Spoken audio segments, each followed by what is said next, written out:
आप लोग की समस्याएं सॉल्व करना, आपके लिए कहानियाँ लाना, आपको मोटिवेट करना, आपको परेशानियों से बाहर निकालना अक्सर हमेशा मेरा मकसद रहा है। एक ऐसी कहानी है जहाँ पे एक लड़का मुस्लिम है लेकिन उसने अपने आप को हिंदू बनाकर एक युवती से शादी की। कहाँ की कहानी है आइए बताता हूँ आपको। अनसुलझे रिश्तों को सुलझाती एक डोर, यानी कि मैं आपका लाभ गुरु। नमस्कार दोस्तों, मैं हूँ युवराज सिंह और आप देख रहे हो मेरा यूट्यूब चैनल लाभ गुरु युवराज। दोस्तों आशा करता हूँ आप लोग स्वस्थ होंगे, मस्त होंगे और अपनी लाइफ को एंजॉय कर रहे हैं। दोस्तों युवती रहने वाली है नेपाल की, जिसका नाम है बबीता। दिल्ली में करीब 10 सालों से रह रही है। 2019 में उसकी शादी हुई थी। हुआ ये कि बबीता अक्सर इधर उधर काम से जाती थी तो एक युवक उसको मिलता था जिससे उसकी दोस्ती हो जाती है।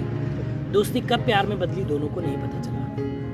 लड़के ने मिलने के टाइम पे उसको अपना नाम बताया अजय, लेकिन उसका ये ओरिजिनल नाम नहीं था। उसका ओरिजिनल नाम कुछ और था।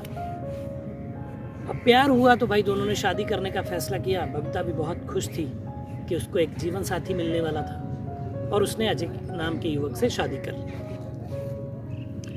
शादी के बाद कुछ टाइम बाद 1-1.5 साल बाद उनके एक प्यारी सी बच्ची ने जन्म लिया घर में।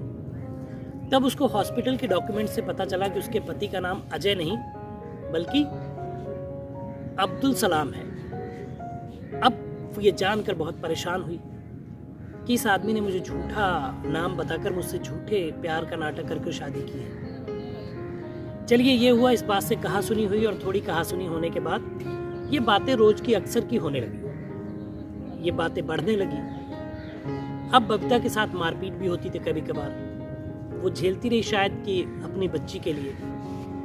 फिर जो है बबीता का ये भी आरोप है कि वो लोग इसको गाय का मांस जबरदस्ती खिलाना चाहते थे और हिंदू से उसको मुस्लिम कन्वर्ट होने पे भी प्रेशर डालते थे। इस दौरान जो इसके पति तो शारीरिक संबंध बनाता था, साथ में पति का पिता, जीजा और 1-2 लोग और थे रिश्तेदारी में जो उसके साथ जबरन शारीरिक संबंध बनाते थे। उसके साथ अक्सर मारपीट करते थे और उसकी वीडियोग्राफी भी करते थे। जब वो आवाज़ उठाना चाहती थी तो उसको बोल देते कि अगर तुमने ऐसा किया तो ये सारी चीज़ें, सेम चीज़ें तुम्हारी बेटी के साथ भी दोहराई जाएंगी और वो भी तुम्हारे सामने। एक माँ अपनी बच्ची के साथ ऐसा होने देना नहीं चाहती थी। वो घबराती थी, इसके परिणामों से वो चुप हो जाती थी। लेकिन जब ये बहुत ज़्यादा मामला आगे बढ़ गया, बहुत ज़्यादा वो परेशान हो गई, तो उसने पुलिस में कंप्लेंट की। मुजफ्फरपुर की ये कहानी है। वहाँ का एक गांव है जहाँ का ये रहने वाला था लड़का अजय, जिसने अपना नाम बताया। लेकिन अजय था नहीं, मैं आपको नाम बता ही चुका हूँ। फिर जब ये पूरी बात आगे बढ़ गई तो उसने गुहार लगाई माननीय श्री हमारे सीएम साहब से, श्री आदित्य योगीनाथ जी से, कि वो इस प्रकरण की जांच करवाएं और उसको इस चुंगल से बाहर निकालें। पुलिस के पास केस जाता है, पुलिस भी गंभीरता से लेती है, सारे पहलुओं पर जांच होती है, आरोपियों को गिरफ्तार किया जाता है और आगे की प्रोसेस जो होनी थी कोर्ट में वो आगे तय की जाती है। देखिए, जब भी आप किसी के साथ प्यार में होते तो आप बहुत जल्दबाजी करते हैं उनके साथ शादी करने की, कि भाई ठीक है प्यार हो गया, शादी कर लेते हैं, सारा जीवन खुशमय हो जाएगा, सारी चीज़ें हो जाएंगी। और जिस रिश्ते की नींव ही गलत झूठ से टिकी हुई है तो वो आगे मुझे लगता नहीं कि काम करेगा, वो उतना अच्छा रिश्ता निभा नहीं पाएगा, क्योंकि जो पहले ही झूठ बोल रहा है।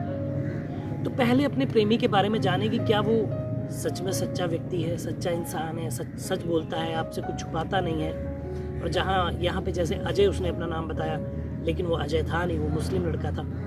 तो ये सारे बिंदुओं पे जांच करें कि क्या वो वाकई सही बोलता है। पहले टाइम दें, ऐसा नहीं कि मिले और बहुत जल्दबाजी में शादी कर ली, तो वो थोड़ा सा मामला गड़बड़ हो सकता है कहीं ना कहीं। इसी तरीके से जैसे बबीता ने झेला तो आपको भी झेलना पड़ सकता है।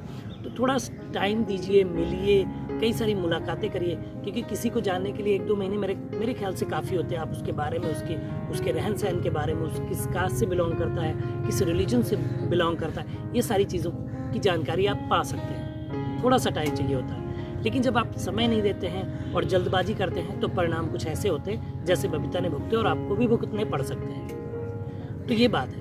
तो इन सारी चीज़ों पे जांच करें, अच्छे से जानें अपने प्रेमी के बारे में, उसके बाद ही आगे बढ़ें ताकि आपका रिश्ता सुचारू रूप से चल सके और आपकी ज़िंदगी में जो ये परेशानियाँ आ रही हैं ये परेशानियाँ ना आए और आप खुशहाल जीवन जिए। तो ये मेरा स्टोरी बताने का मकसद था आपको कि आप ऐसे बिंदुओं पे जांच करें और फिर आप रिश्ता निभाएं, फिर आप शादी करें, फिर एक खुशहाल जीवन आपको मिल सकता है। लेकिन आपको जानना पड़ेगा अपने प्रेमी के बारे में, अपने बॉयफ्रेंड के बारे में। अगर बॉयफ्रेंड की बात गर्लफ्रेंड से है तो गर्लफ्रेंड के बारे में, सारी चीज़ों के बारे में विस्तृत जानकारी एकत्रित करिए, उसके बाद ही शादी के लिए आगे बढ़िए। क्योंकि शादी के बाद फिर बच्चे होने के बाद रिश्ता टूटना और दूसरी जगह शादी करना बहुत ही पेचीदा मामला हो जाता है। तो दोस्तों, ये बबीता की कहानी थी, जो नेपाल की रहने वाली है, जो दुख और तकलीफ में इसलिए इस समय है और जो अब शायद परेशानियों से बाहर आ सकेगी।